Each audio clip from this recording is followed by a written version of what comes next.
পিএমচিৰ সৰ্বপথাৰ উচ্চতৰ মাধ্যমিক বিদ্যালয়ৰ হীৰক জয়ন্তী উপলক্ষে বিদ্যালয়খনৰ প্ৰথম অধ্যক্ষ প্ৰয়াত যোগেশ্বৰ চুতীয়াদেৱৰ সোঁৱৰণত আয়োজন কৰা আমন্ত্ৰণমূলক প্ৰাইজমানি ফুটবল প্ৰতিযোগিতাখনৰ আজি শুভাৰম্ভ হয়।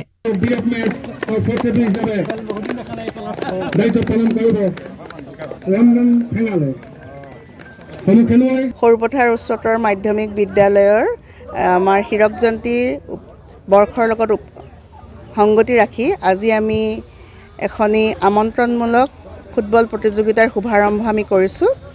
আজি আমাৰ কাৰণে অতি গৌৰৱৰ বিষয়, যিহেতুকে আমাৰ 8টা দলে আজিৰ পৰা আমাৰ 8খন খেল খেলি পেলাই আমাৰ এই অনুষ্ঠানটো আমাৰ হৌষ্ঠৱ বৃদ্ধি কৰিব।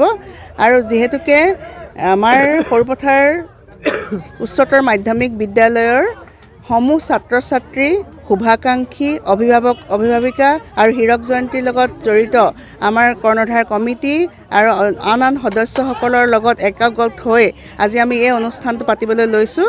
আৰু ইয়াক আমাৰ সহায় কৰিছে আমাৰ বিদ্যালয়ৰ প্ৰাক্তন আৰু প্ৰথম অধ্যক্ষ যোগেশ্বৰ চুতীয়া ছাৰৰ সুযোগ্য দুই পুত্ৰ, তেখেতসকলে আমাক এই ক্ষেত্ৰত দাতা হিচাপে আমাক সহায় কৰিছে আৰু তেওঁলোকৰ সুবিধা লৈয়ে আমি এই অনুষ্ঠানটো পাতিবলৈ লৈছোঁ।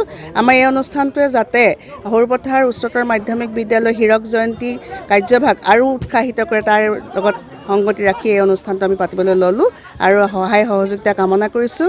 আৰু আগন্তুক দিনত 26, 27, 28 ডিচেম্বৰ তাৰিখে সকলো সৰুপথাৰবাসী ৰাইজ, অসমৰ বিভিন্ন প্ৰান্তত থকা আমাৰ প্ৰাক্তন ছাত্ৰ ছাত্ৰীসকলক মই সনুনয়ে নিমন্ত্ৰণ জনাইছোঁ। সকলোৱে আহি এই অনুষ্ঠানটো যাতে আমাৰ হৌষ্ঠৱ বৃদ্ধি কৰে তাৰ কামনা কৰিছোঁ আৰু ইমানকে মই কৈ সামৰণি মাৰিছোঁ। ধন্যবাদ।